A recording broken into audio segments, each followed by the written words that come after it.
Nananatiling sapat ang supply ng bigas sa ating bansa sa kabila ng pinsalang idinulot ng Bagyong Enteng at Habagat sa sektor ng agrikultura.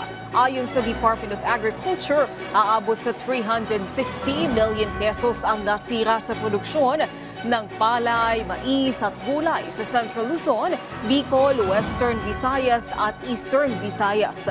Ayon sa Agriculture Department, 500 hanggang 600,000 metriko toneladang produksyon ng palay ang nasisira kada taon dahil sa masamang panahon.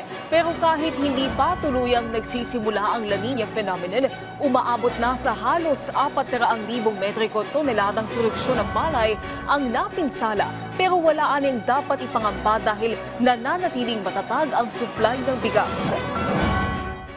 Depende pa rin sa mangyayari sa ngayon kasi those are all projections.